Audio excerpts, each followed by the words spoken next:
Yaba mfowethu, hey sanibonani lapha. Hamba kanjani?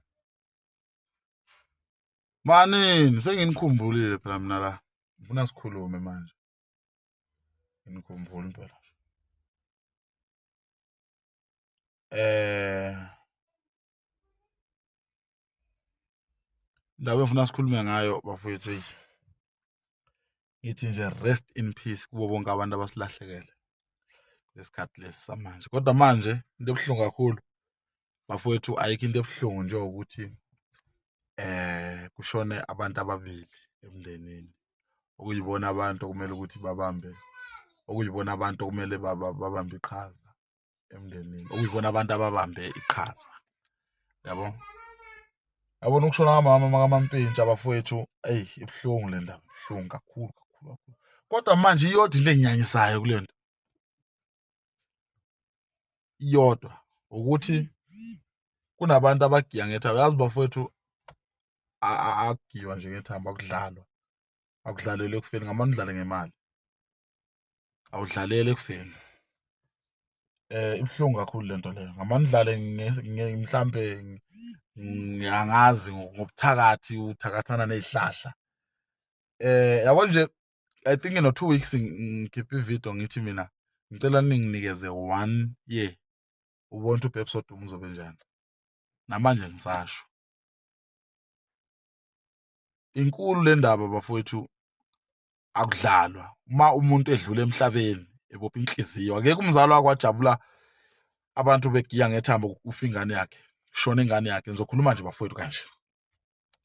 Akekho umuntu wakwagiya ngethambo. Akekho umuntu wakwajabula ejabulela ukuthi ingane ishonile okanye kunenkinga thizeni. Bafowethu, hey. Yabo uMampintsha la ekhona, umoya wakhe awukho right. Umama kaMampintsha, umoya wakhe awukho right. Ubaba kaMampintsha uthini njengoba kunje? Hayi bafowethu, kunabantu abangasebenzisa ingqondo, ngiyantshela. Ukube kuya ngami, ngabe umama kaBhebhisoduma nobaba kaBhebhisoduma no-anti bathatha uBhebhisoduma bamhlalise phansi, bambize ahlale phansi, bamkhuze. Mangabe ehlula abamshaye okungcono ukuze alalele, ngoba manje lento kuyoba isiqalekiso ngisho wonke umuntu asimelane. Yezwa leyo nto, singenile phela manje isiqalekiso kaSimelane manje. Nami ngoSimelane, ingakho ngikhuluma nje. Bafowethu, ngithi angidlulise nje amazwi okudabuka. Mina angiyena-ke umuntu ohlala khale, futhi ngeke ngikhale. Angibona ngikhala futhi bengizama ulwase kuphuma unyembezo olulodwa. Angikhali mina. Kodwa manje into wrong ngiyayibona ukuthi hayi lento i-wrong bafowethu, ngeke. Yabo lento eyenziwayo ile ngane le, hayi. Khona uke waphosta ngelinye ilanga ethi posta ngesiNgisi, mina isiNgisi angisazi, kodwa lesiya ngasibona ukuthi siyalwa lesi. Ethi umuntu bezama ukuthakatha mina, kwashaya kumfowabo. Noma kuthiwa kunjalo, ukuvezelani-ke? Singenaphi thina lapho?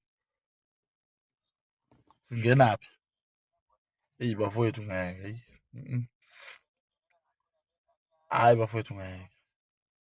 Ngeke bafowethu ngeke. Ngicela ukuthi abaseduze naye uBhebhisoduma uMasimelane bazame ukukhuluma naye. Bambonise, mhlawumbe akaboni okanye unenkinga, udistebhekile, uyahlanya ekhanda. Akudlalwa ukufa komuntu, heyi. Akudlalwa. Akudlalelwe ethuneni, akudlalelwe ethuneni. Umuntu ofila unamanye amandla amakhulu kakhulu ukuthi ungahlangana nezihlahla manje. And manje umuntu odlala ngabantu abangasekho emhlabeni akafi yena. Uyahlupheka. Ahlukumezeka. Ngisho ngathiwa kukhona, ngisho athanda bekuthakatha, thula okwakho lokho. Nakithi bakhona abantu abasiloyayo. Bakhona abantu esibabulele nathi besiphilisa kabuhlungu. Kodwa nangelilodwa ilanga. Nangelilodwa ilanga. Ngeke uzwe ukukhulunywa kuthiwa uphunga lenja senze ukuthi. Yabo nje babili abantu abangiphilisa kabuhlungu mina emhlabeni, uKhuzani noBhebhisoduma. Kumele bathathwe bahlaliswe bodwa eRobben Island. Hayi. Mina ngiyazi lento.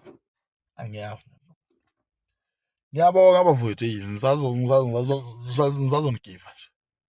Sazobona ngimtshelela ishit ngoba amakhanda asisebenzi.